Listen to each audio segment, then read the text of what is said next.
rate training, the gold standard. Am I right? Every app, every plan, all of these YouTubers swear by the 5 magical zones. But here's the thing. What if it's not making you faster? What if it's actually slowing you down? I'm Coach Greg, this is Running Shoe, and today we explore heart rate. What it is, what it doesn't do, and why it might actually be hurting your running. Heart rate training sounds super scientific. You've got the zones, the charts, the precision. Each run is perfectly slotted into zone 1, zone 2, zone 3. Slip outside the zone, your workout is ruined. Or so some would like you to believe. But here's the truth.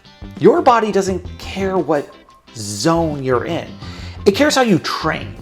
This thing, these zones, they're just a proxy for effort. They're a rough way to measure how hard you're working, from your easy jogs to hard intervals. But if you think heart rate is the secret to speed, you've been focusing on the wrong variable. Because there's no heart rate that turns anybody into a sub-3 marathoner.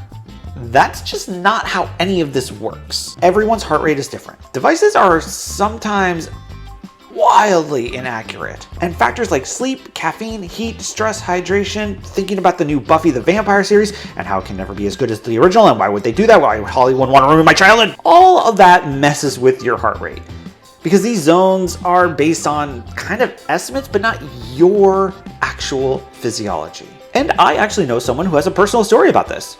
Human runner, after a big marathon paced key long run, I was really concerned because my heart rate was way higher than a friend of mine who just ran a 2:25 marathon. Mine was hitting really between 170 and 180. His was in the 160s. So cue the self-doubting spiral. Am I even good enough? Am I overtraining? Is this all a waste? If I tried to match him, I'd have to slow everything down. And that's when my coach told me this. Don't worry about it, heart rate is personal. So I stopped worrying. And guess what happened? I ended up running a 6-minute PR in the marathon. What's my average heart rate for my easy days? Really between 155 and 165. Sometimes even higher than that. I know it's not ideal, but I got faster anyway. You can train without heart rate. In fact, most top runners do. When's the last time you saw a pro runner talking about heart rate zones as a crucial part of their training? They feel the easy, they feel the hard, and they trust it. Instead of chasing the numbers, try this. Race yourself from 3 months ago. Track your pacing over time. Learn what those paces actually feel like.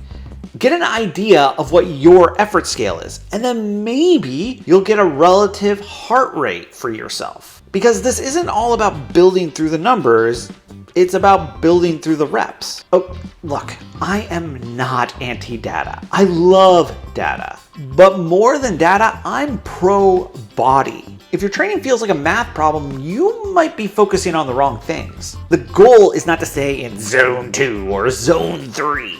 The goal is to get faster. Yeah, enjoying it. And for some that might mean getting faster. That also might just mean feeling in control again. So just stop obsessing over your heart rate and start listening to the thing that actually matters, your own body. And this isn't the only mistake that runners make. Marathoners, especially first-time marathoners, make a ton of other mistakes.